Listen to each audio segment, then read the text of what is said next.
60-degree water. Not icy. Not shocking to touch. So can it actually put you into hypothermia? Here's the strange part. In water that cool, most people who die don't die from hypothermia at all. They go down in the first minute from a reflex that has nothing to do with how cold the water feels. There's a name for it: cold shock response. It fires in seconds, long before your core temperature drops even 1 degree. Which means you can gasp, hyperventilate, even lose the coordination to hold a swim stroke, while your skin is still reporting the water as merely cool, not cold. That's the trap. Have you ever waded into a lake in early summer and felt your chest just lock up for a second? I think we get this backwards. You're taught to fear the number on the thermometer. But the number that matters here is the speed of the change, not the destination. There's actually a framework for this. 1 minute, 10 minutes, 1 hour, the way cold water researchers describe exactly how this kills you. Get the first minute wrong, and the other 2 numbers stop mattering. So what actually happens in that first minute, and why does it catch even strong swimmers off guard? The story you've probably heard goes like this. Cold water drains your body heat until you're too weak to swim. Slow, gradual, survivable if you just get out in time. Not the part that kills you first. What actually happens is a reflex, not a slow fade. The moment cold water hits your skin, something below your conscious control forces you to gasp, hard, involuntary, immediate. If your face happens to be underwater in that instant, you inhale water instead of air. No warning. No chance to hold your breath on purpose.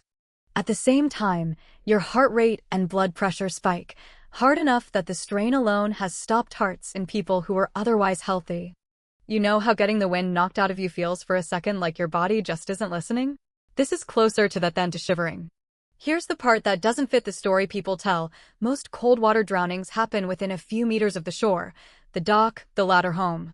1 minute in, that's the damage already done. 10 minutes in, a completely different failure sets in, and it's the one that catches people who think they've already survived the worst of it. Call it the cruelest design flaw in the human body.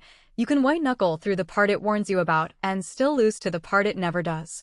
Strength was never the problem in that first minute. So what is your body actually losing over the next 10? It's not your muscles giving up. It's your hands. Cold blood pulls back from your skin to protect your core, and the nerves running to your fingers slow down until they stop sending clean signals at all. Grip strength alone can fall by more than half within a few minutes in cold water. You can still kick. You can still float. You just can't close your hand around a rope thrown right in front of you. That's the part that didn't add up earlier. Most of these drownings happen within easy reach of a dock, a boat, or another swimmer. The distance to safety was never the problem. The failure was in the hand trying to close around it. Distance was never it. Rescue trainers teach a rough timeline for this.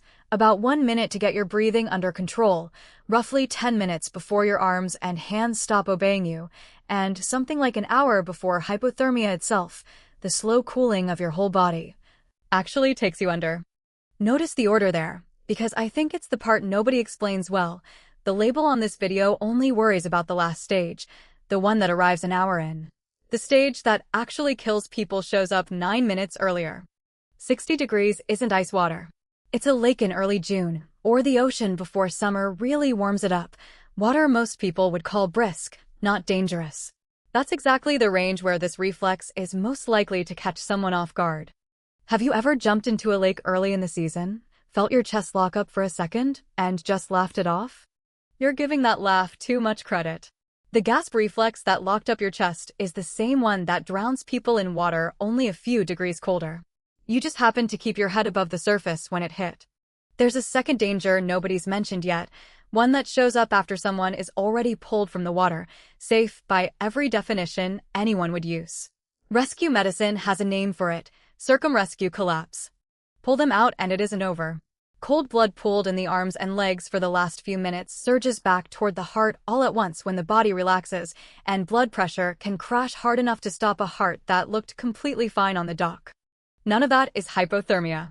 Actual hypothermia, a core temperature low enough to be medically dangerous, takes far longer to set in than the couple of minutes that decide most of these emergencies. By then, the gasp, the failed stroke, or the crash after rescue has usually already settled the outcome. The label everyone reads, the sign that says 60 degrees, is answering a question nobody asked. It doesn't tell you how cold you'll get. It tells you nothing about the couple of minutes that actually decide whether you get out of that water at all. So can cool water give you hypothermia before you feel dangerously cold? Not exactly. Real hypothermia is slower than that, and by the time the water would earn that word, you're probably fine. The honest answer is worse. It can kill you before you're ever cold, in the minute it takes to catch your breath. Real hypothermia needs time that cool water rarely hands over. Core temperature drifts down slowly enough that most swimmers are already out, dried off, and drinking something warm long before it becomes an actual medical emergency. Which makes that warning sign almost backwards. Picture that sign again, the one warning about 60-degree water. What do you actually think it's protecting you from? Not a slow chill that builds over an hour. It's the 10 seconds right after you jump, the gasp, arms that suddenly won't cooperate, a current stronger than you expected. That's what actually drowns people in water this cool. Go back to that first jump into the lake in June, the one that knocked your breath out. That was already the dangerous part. The shivering after, the blue fingers, that's just your body coping with damage it already survived, not damage still coming. No, cool water will not give you hypothermia while you still feel fine. The danger in that lake was never hidden from you. It just wasn't the danger the sign described. That danger is a reflex, not a countdown. Cool water hits bare skin and your body gasps, one sharp automatic breath, whether your face is above the surface or not. Go in face first, and that gasp pulls in water instead of air. One bad breath. That's the entire threat. Your heart takes a hit in the same instant. Vessels near your skin clamp down, blood pressure jumps, and swimming a few strokes suddenly feels like sprinting uphill. People with weak hearts have gone into cardiac arrest in water that was nowhere near freezing. Standing at the edge of a cold lake, do you ease in or do you jump? That choice matters more than the number painted on the sign, because the sign is warning you about the wrong emergency, the first 10 seconds, not the slow one everyone assumes. Ease in slowly, let the gasp pass before you put your face under, and you've already handled the real danger.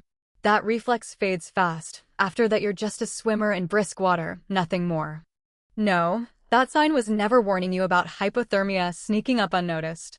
Read it instead as a caution about the 10 seconds right after you jump, not the slow ordeal everyone imagines, and the water stops being anything to fear at all. Real hypothermia is still coming, just not on the timeline you're bracing for. In water this cool, your core temperature drops over roughly 30 minutes to an hour, not the moment you jump in. Different danger, different clock entirely. That sign is really about the jolt, and it undersells it. A slow, ominous warning for a shock that can take you down in under a minute makes no sense.